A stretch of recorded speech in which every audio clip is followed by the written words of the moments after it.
దొంగలకి.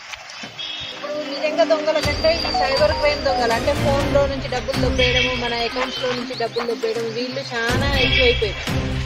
పోయిన సంవత్సరము ఇట్లా సైబర్ క్రైమ్ అంటే ఈ ఫోన్ల ద్వారా కంప్యూటర్ల ద్వారా కొట్టేసిన డబ్బులు ఎన్ని తెలుసా?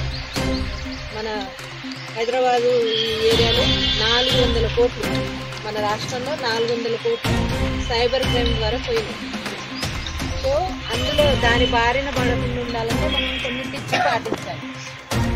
మెయిన్గా మన డీటెయిల్స్ ఎవరికి షేర్ చేయొద్దు. మనకు ఓటీపీ వస్తుంది, ఆధార్ కార్డు వస్తుంది, ఇలాంటివి ఎవరికి ఎట్టి పద్ధతి దబాయిస్తారు అవతలోడు. చెప్పు లేదంటే నీ అకౌంట్ బ్లాక్ అవుతుంది అంటాడు. ఏం బ్లాక్ కాదు, బ్లాక్ అయితే అయింది.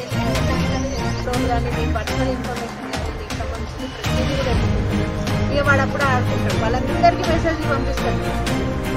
మీ ఫోన్లో కాంటాక్ట్స్ ఉంటాయి కదా, మీ తమ్ముడిదో చెల్లిదో మీ బాస్దో అందరివి ఉంటాయి కదా, మనం పనిచేసే వాళ్ళదో ఎవరిదో ఒకళ్ళు అందరికి వెళ్ళిపోయి ఇచ్చి అంటే గలీజ్ మెసేజ్లు పంపిస్తాం. మనకేమవుతుంది? టెన్షన్ అయిపోతుంది. అవతలోడు మనల్ని గురించి ఏమనుకుంటుందో. సో అట్లాంటి జోలికి వెళ్ళకండి.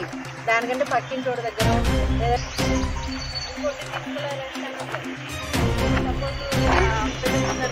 పెద్దమ్మ ఫోన్ వస్తుంది, వీడియో కాల్ వస్తుంది, నిన్ను అరెస్ట్ చేసిన అనగానే ఇంకా పెద్దమ్మ సీరియస్గా కూర్చుండిపోతుంది.